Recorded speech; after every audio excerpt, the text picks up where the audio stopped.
calidad. Y en la parte de Facebook, también pueden ingresar por Facebook/imagen cardíaca, y aquí los que hacen CT y resonancia van a encontrar todas las semanas un caso de CT y un caso de resonancia para discutirlo, y los que ingresen aquí van a tener una discusión siempre de un caso de ecografía, además de diferentes charlas para la cual ingresar. O sea que cuando salgan de aquí simplemente le ponen en Facebook me gusta y ya van a pertenecer al grupo, y cuando ingresen a imagen cardíaca le colocan me gusta y también van a pertenecer ya al grupo, que va por 1.500 personas aproximadamente.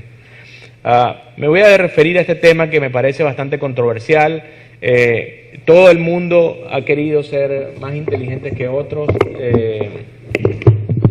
sobre todo en los laboratorios de eco, donde hay personas con baja experiencia haciendo ecografía, y esto es un concepto que para mí es muy peligroso, como lo voy a explicar, porque muchos de estos pacientes con estenosis aórticas que tienen menos de 40 gradiente medio, pero usted tiene un área menos de 1, que usted le pone estenosis aórtica severa y la cataloga ya como severa, la etiqueta como severa, y que muchos de estos pacientes nos los mandan al laboratorio con función sistólica global normal, que nos los mandan al laboratorio para reevaluar y nosotros le colocamos moderada, le creas una angustia al paciente y angustia al médico referidor de quién tiene la razón.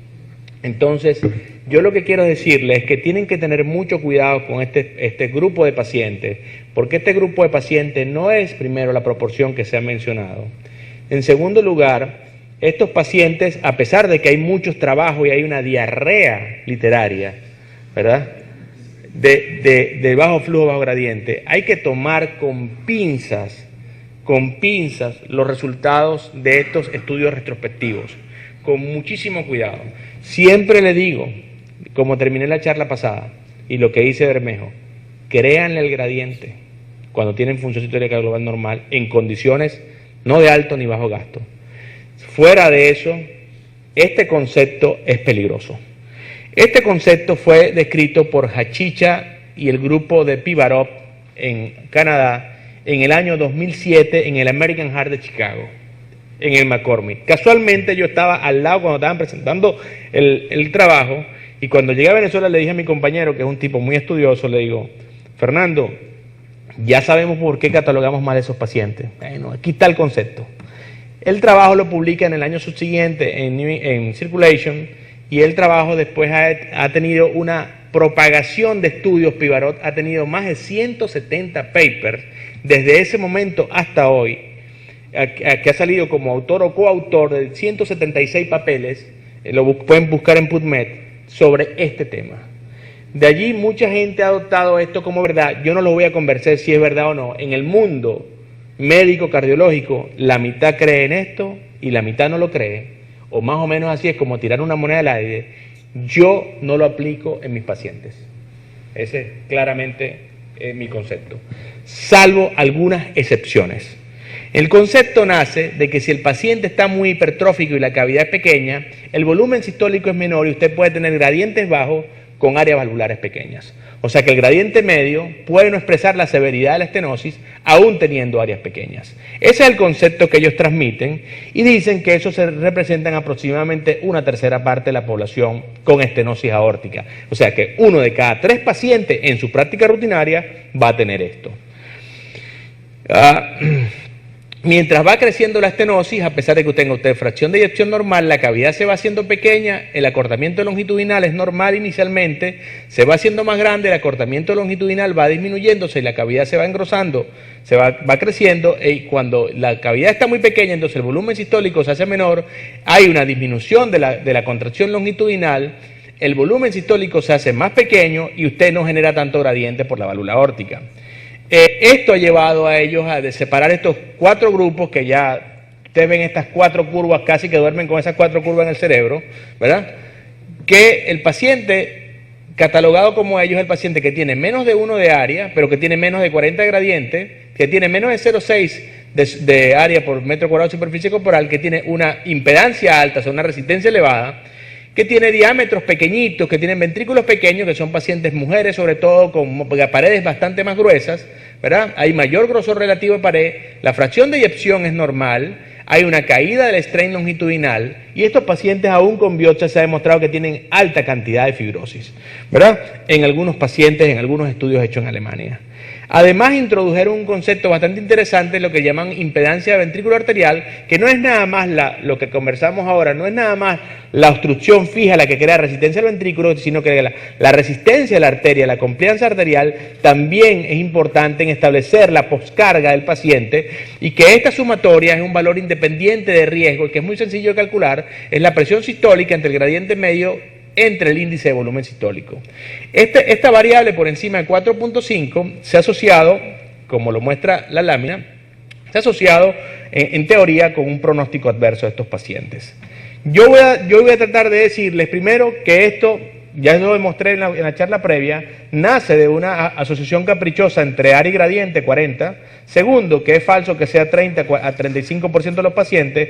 En tercero, su aplicación indiscriminada en la práctica cardiológica puede ser muy riesgosa para los pacientes, sobre todo en nuestros hospitales con bajo volumen y alta mortalidad quirúrgica. Probablemente esto sea de menor importancia en centros con alto volumen, con una baja mortalidad como Cleveland Clinic, pero Hospital Universitario de Caracas con alta mortalidad, probablemente este concepto es extremadamente peligroso y nosotros no introducimos el área usualmente, a pesar de que el cirujano nos lo ruegue en privado que se lo hagamos, ¿verdad? El concepto existe sin la menor duda, pero su aplicación para mí es excepcional y las guías europeas, que no las puso Leonardo, sino que las cortó algunas de las indicaciones, las guías europeas ya colocan esto como una indicación 2A y dice, después de una confirmación cuidadosa de la estenosis aórtica severa en pacientes sintomáticos con bajo flujo, bajo gradiente, ¿verdad? Menor de 40, después de una condición la colocan como 2A. Y la del doctor la colocan como 2B, el paciente que se considera sintomático con estenosis aórtica severa, con bajo flujo, bajo gradiente y disfunción ventricular izquierda sin reserva contráctil en la dobutamina, la colocan como indicación 2B. Que para nosotros esta debería ser 2A y esta 2B. O sea, es mi apreciación, pero bueno, eso dicen las guías. Bueno, X. Ya demostramos que este es un punto caprichoso, que no es una medida robusta, que el área que se correlaciona bien con gradientes es 0,8 y no 1, y por eso probablemente la inconsistencia en los diferentes estudios, y que cuando es 1 probablemente el gradiente medio debería ser 26. Lo que dice Bermejo, o cambian el área o cambian el gradiente. Pero área y gradiente no coinciden en datos de cateterismo, entonces o cambias el punto de corte a 0,8 o cambias el punto de gradiente a menos de 25 para ver edad de severidad. También vimos en la data de Michelena y Mayo Clinic que el área depende del tracto de salida. En el mismo paciente con la misma velocidad 1 y la misma velocidad 2, o sea, la misma relación adimensional de 0,25, que es severo, cuando usted introduce el área del tracto de salida diferente del tamaño, uno en 1.8, uno en 2.5, varía el área en forma importante. De ahí el trabajo de ellos que demuestran que el punto de corte de severidad depende del tracto de salida, que cuando el tracto de salida es más de 23, probablemente la consistencia de 1 sea correcta, pero cuando el tracto de salida es pequeño, probablemente el 0,8 sea el correcto. Y el índice adimensional también varía, depende del tracto de salida. El índice adimensional debe ser 0,22 para tractos pequeños, 0,29 para tractos medianos entre 20 a 22 y 0,36 para tractos grandes. Adicionalmente a eso ya vimos esta data del SEAS, solamente es pronóstico el área en el estudio SEAS, que es uno de los pocos estudios prospectivos en estenosis aórtica, randomizados, al igual que el Partner Trial, que el Partner es mucho más grande. Este tiene 1.564 pacientes, 63 pacientes.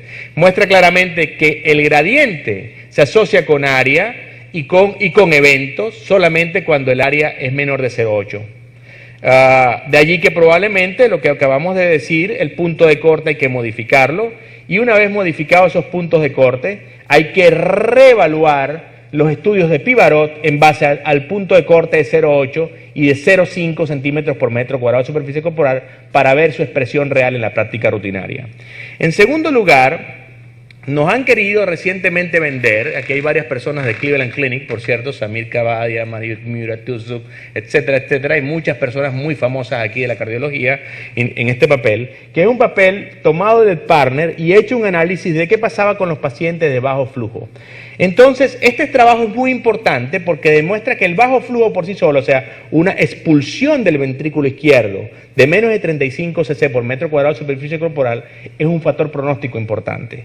Entonces, lo que muestra este trabajo es lo siguiente: los pacientes de bajo flujo tienen mayor mortalidad, ¿verdad? Los que están en hasta 2 años tienen 50% o 33%, que cuando el paciente tiene bajo flujo, sea con fracción de eyección baja o con fracción de eyección normal, independientemente de la fracción de eyección, tienen una alta mortalidad, que el bajo flujo, independientemente si es bajo flujo con gradientes normales o no, perdón, con gradientes, el gradiente normal o alto o bajo, también es independiente de esto, o sea que cuando el paciente tiene bajo flujo y el gradiente es bajo o alto, también es un predictor independiente, tanto el gradiente como la fracción de eyección, y probablemente eso es lo que debemos extraer de este caso, de este estudio, que el bajo flujo probablemente es un factor pronóstico independiente.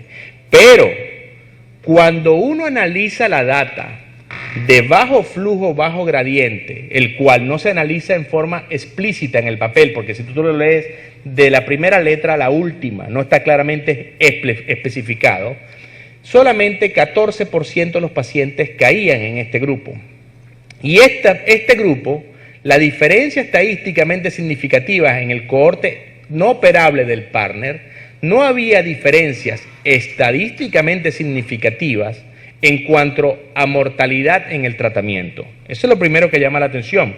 Esta es la curva ya es más grande. A pesar de que hay unos números bastante grandes, la serie es bastante pequeña de pacientes, no logra evidenciar una diferencia estadísticamente significativa. Y a pesar de que en las conclusiones los autores de este papel sugieren que el bajo flujo paradójico en el partner trial es un factor de riesgo, bajo flujo paradójico, y aquí está, en pacientes con bajo flujo paradójico, ¿verdad?, con fracción de eyección preservadas, el TEBA reduce la mortalidad a 1 año. En esto no hay ninguna tabla que me muestre eso claramente acá, con ese 002 de significancia estadística. No existe. Yo lo busqué, lo he leído por todos lados de este papel. Yo no lo encuentro, por lo menos yo no lo encuentro. En segundo lugar, quiero mencionarle que para mí no es 30-35% de la población. Ya vimos que cuando el punto de corte es 0,8 en el partner, en el partner se consigue que 14% tienen y no 30-35% como han dicho.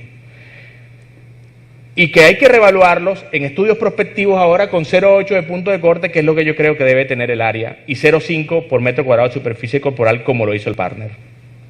Además, en este trabajo también de la Cleveland Clinic más reciente, firmado por 2 de las mismas personas que hicieron el estudio previo que puse, ¿verdad?, muestran que este subgrupo de pacientes es cercano a un 15% en la data de Cleveland Clinic. 15%. Dijimos 14 en el partner del cálculo que yo hice, que no lo dicen ellos. 14 aquí, o sea, aproximadamente 15%. Y este estudio muestra claramente que estos pacientes, cuando no se operan, sintomáticos, no se operaron por diferentes razones. Estos eran pacientes que estaban más enfermos. Evidentemente, el paciente que se reemplaza la válvula aórtica tiene menor mortalidad que el paciente que se deja con tratamiento médico. Pero el mismo grupo que dijo que el bajo flujo, era un predictor independiente de la fracción de eyección y del gradiente medio, 4 semanas atrás, en este papel publicado hace no más de 6 semanas, o no sé, es algo así, muestran que el bajo flujo, que el bajo flujo no es un valor independiente de riesgo de sobrevida en el paciente una vez que se hacen análisis de regresión o de múltiples varianzas.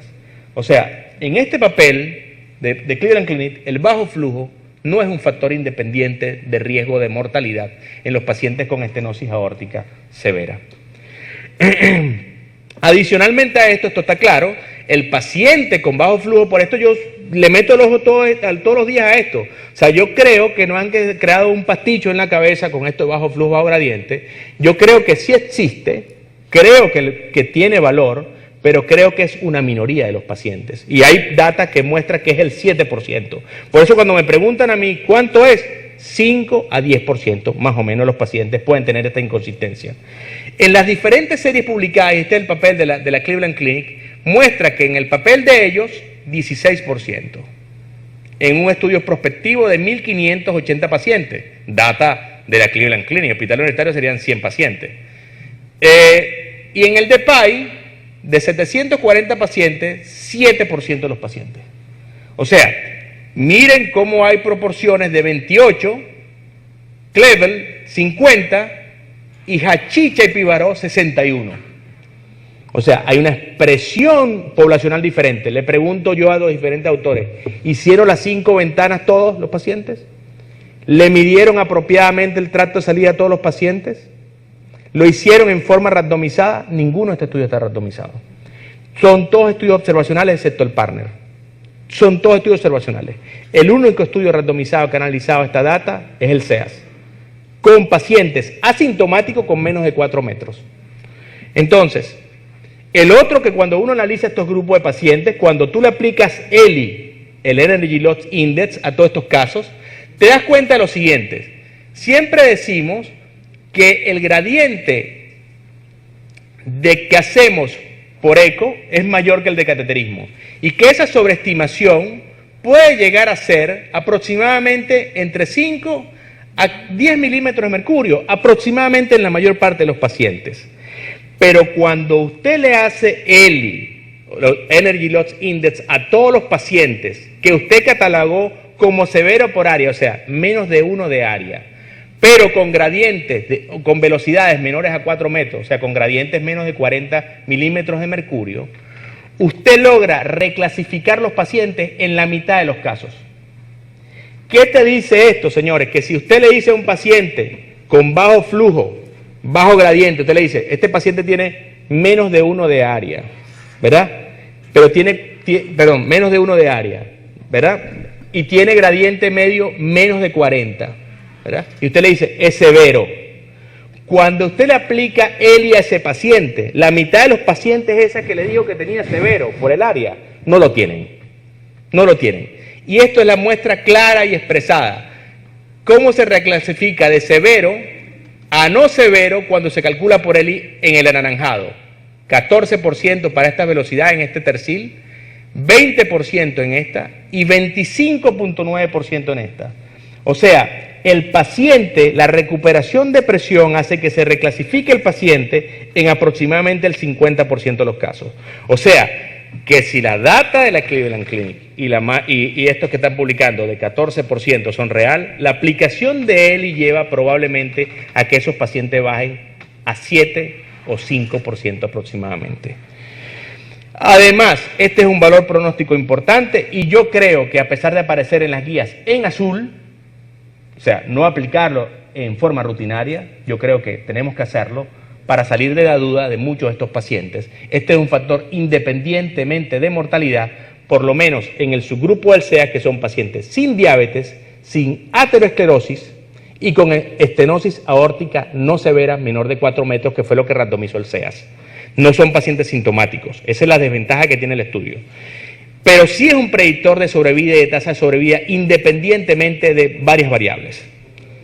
Adicionalmente a eso, cuando uno analiza otro estudio hecho por ellos y recientemente publicado en Jan Imagens, por Pivarot y Hachicha, los mismos grupos que describieron esto, haciéndole ecoestrés con dobutamina al paciente, y eso buscando que haya mayor flujo.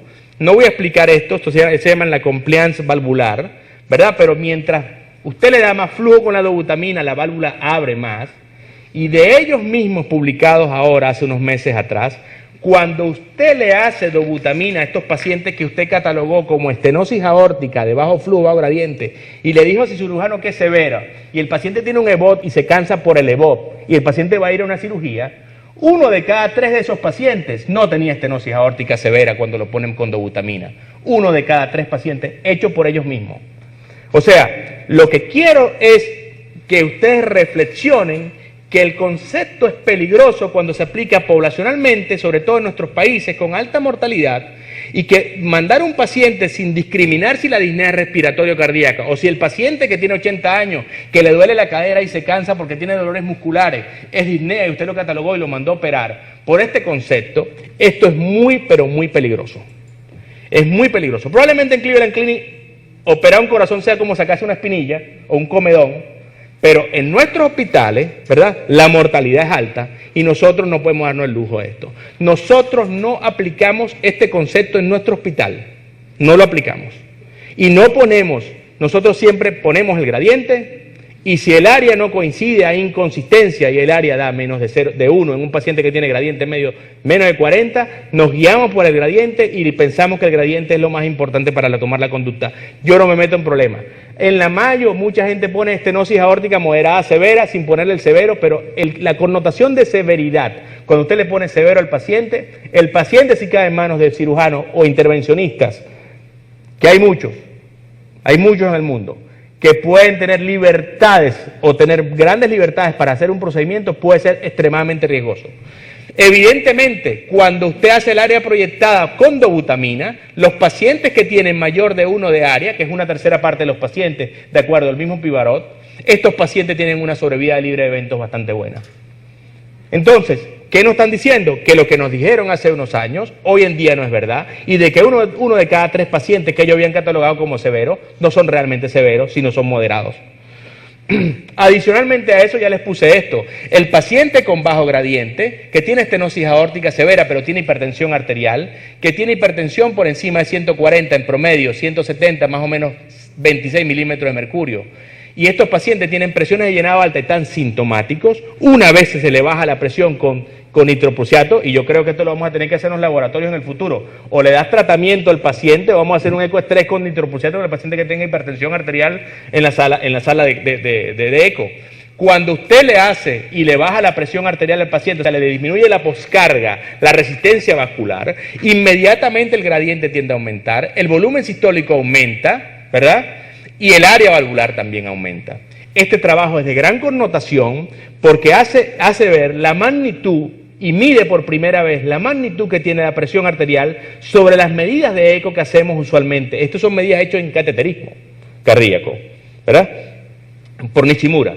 Pero expresa claramente el riesgo que tenemos de expresar una variable en el laboratorio de eco teniendo el paciente hipertensión. De allí que cada vez que se haga el eco, usted tiene que saber la presión arterial del paciente y todo paciente con mayor de 140 de presión sistólica debe ser reevaluado en condiciones con presiones sistólicas normales, porque esto puede llevar a una infraestimación de los gradientes, a un strong volume bajo, o sea, un volumen latido bajo y a un área valvular por encima de lo normal. De allí que es muy importante que se mida la presión y usted lo note en su esquema.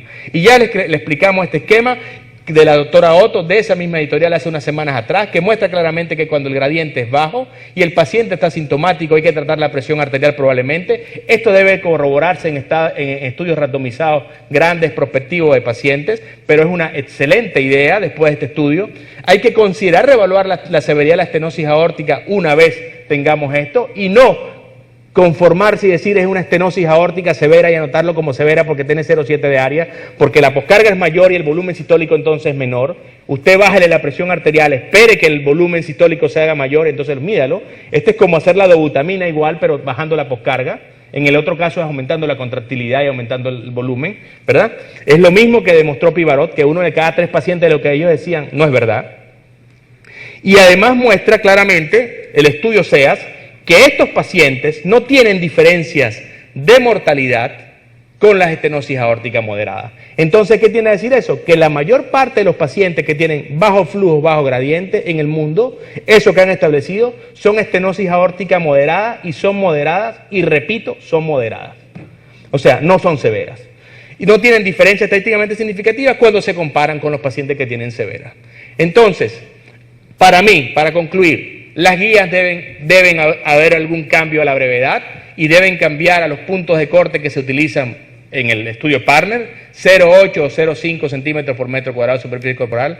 La mayoría de las pacientes que son estenosis aórtica con bajo flujo y bajo gradiente, para mí, paradójico son moderadas. El estudio SEA demuestra que no existen diferencias estadísticamente significativas en mortalidad en el seguimiento. Solo la mitad de estos pacientes tienen bajo flujo, realmente.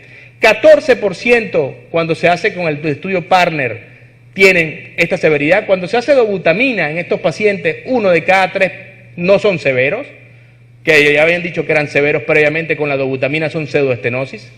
La mitad no tiene estenosis severa cuando se hace ELI en forma rutinaria en su laboratorio. Y este concepto para mí es de gran importancia y debería practicarse siempre en los laboratorios de eco. La medición del anillo es subestimada ya claramente, 2 a 5 milímetros cuando se compara por tomografía, y los datos dados por eco tridimensional son mejores que los dados por 2D y la consistencia mejora notablemente. El tracto es difícil siempre de medir y hay una variabilidad interobservador indiscutible. Las 5 medidas de eco no estoy seguro que se hayan hecho en todos esos estudios y tengo mis serias dudas si se hicieron y si la velocidad 1 está bien medida. O sea, me encantaría estar en un Corlat y ver todas las medidas, que Leonardo esté en un Corlat y revise las 1500 medidas del B1 y las 1500 medidas del B2 hechas en las 5 ventanas y las 1500 medidas del tracto de salida y corroborarlo y remedirlo otra vez. Y además de eso, ver el área de la aorta ascendente y ver si eso es correcto. Para mí, el concepto más correcto es mida bien sus gradientes, adecuadamente el paciente con la presión arterial bien medida, y eso es lo que usted tiene que expresar en su informe de eco. Este concepto en nuestros países es extremadamente peligroso. Extremadamente peligroso. Puede haber pacientes, y el único paciente que yo pienso referir a una cirugía o seguirlo mucho más de cerca es el paciente que me hace una prueba de esfuerzo con disnea positiva, descarto que tenga enfermedad pulmonar, y 2, que me tenga un BNP alto. Es el único paciente con bajo flujo, bajo gradiente que yo mandaría, en mi práctica rutinaria, así de práctico, que mandaría yo a un cirujano a hacerle algo. Del resto, o que tenga enfermedad arterial coronaria. Del resto, el concepto para mí no tiene tanto valor como se le ha dado en la literatura mundial. Gracias.